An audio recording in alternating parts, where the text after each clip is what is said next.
Before dawn, I climbed the many steps up to Swayambhunath. This hilltop place of prayer is as peaceful as ever, but as the sun rises, I find myself surrounded by destruction. Towers toppled, temples shattered. The great prayer hall, where I've often watched monks chanting mantras of peace, lies in jagged pieces far down the mountainside. In the city below, much of Kathmandu is cleaned and is propped up, and amazingly is open for business. The material damage is obvious, but the human is not so visible. It lies in the hearts and minds of survivors, many with family members dead or maimed or lost. Under tarps they endured the reeking smoke of endless cremations. Overwhelmed by the stench of corpses still under the rubble, they joined the hundreds of thousands fleeing a city of horrors. I have come to Nepal with donations from many kind people to be put towards the rebuilding of Gran village. Gran is a Tamang village 90 kilometers north of Kathmandu, where Nima Sherpa, my truck manager, and I hire all our porters. 80% of its old town fell down, 6 people died, and over 400 were left homeless.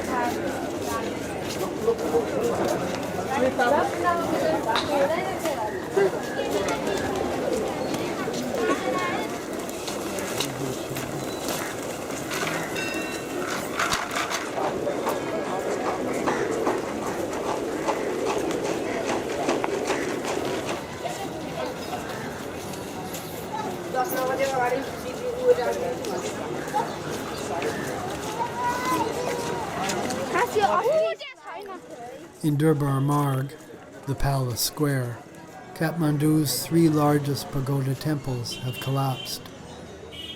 Garlands for offerings are once again sold on the temple steps.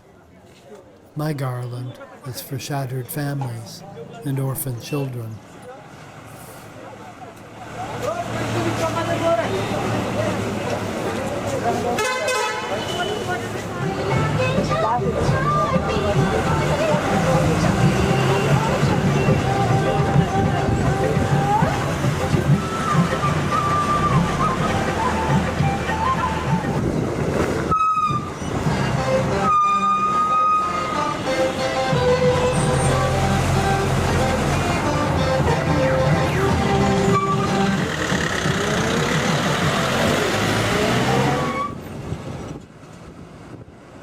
On the very long 6-hour bus trip to Gran, I sit anxious about the condition of the village.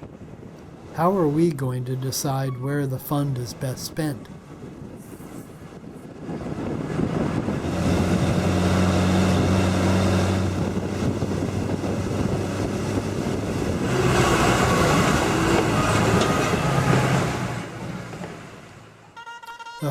Gran at last. We meet Sedar Tamang, who invites us up to his new house. Chickens, a fire in the corner, corn hanging from the rafters, donated metal roofing and diagonal supports. He likes it. He says it's his final permanent home.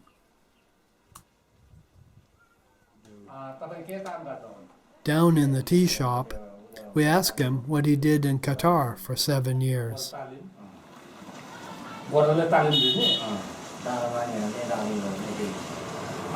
His job is turning into the horse.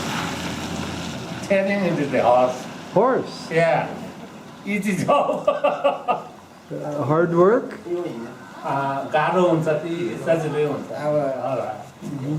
He said, and the new horse, very difficult is the giving training. And the two down. Very hard job. But after he already training practice, then okay. Outside, girls bring loads of grass that they spent the day cutting for their buffaloes.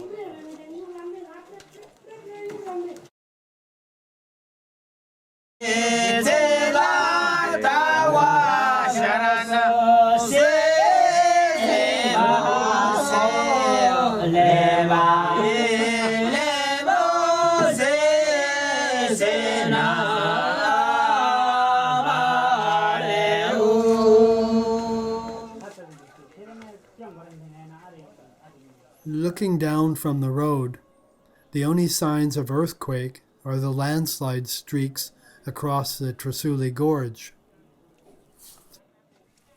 Walking through Old Town, I see new metal roofing everywhere. Apparently 2 agencies donated large quantities of roofing. Gran is already rebuilt. Everyone has shelter. The water system, although somewhat compromised, is still working. I'm asked, why weren't you here 2 months ago? Are you just here to look around? I feel like I've come too late. How can I help?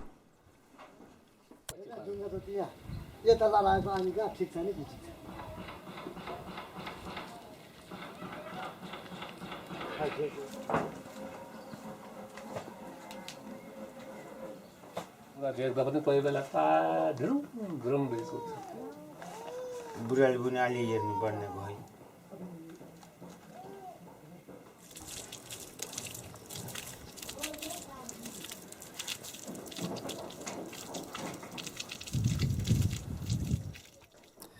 The answer slowly comes as we visit village friends.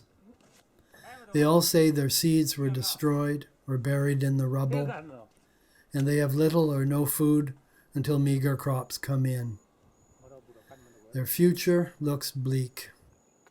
We make a quick change of plan. Nima and I go down to Badar in the subtropics to buy lentils and a 30 kg sack of rice for each of the 284 families of Gran.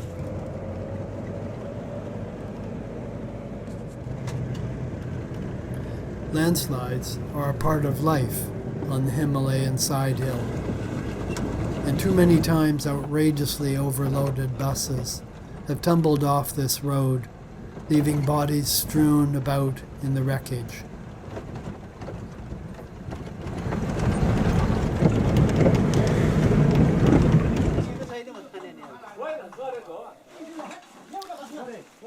And now, the people of Gran go to work.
The villagers are happy and will be well fed.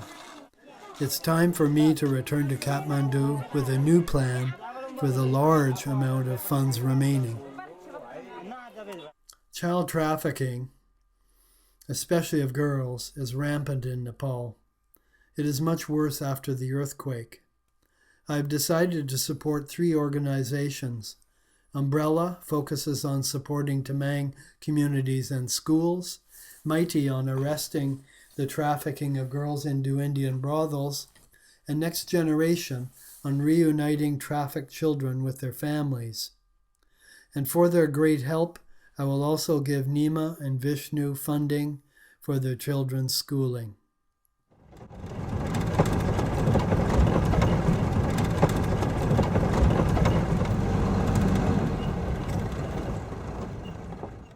Two days later, Demares, an umbrella volunteer, escorts us to a camp of refuge in Nuwakot. It is for now home for over 400 Tamang people, whose village was completely destroyed. None of them know if they can ever return.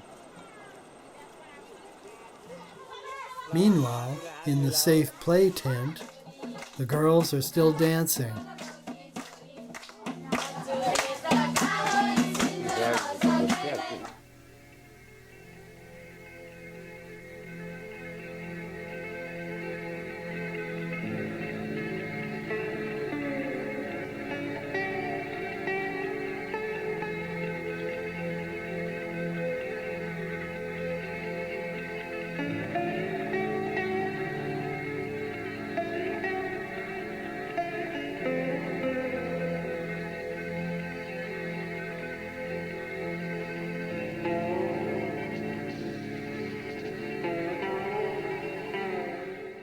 Any of these children could be the next one taken.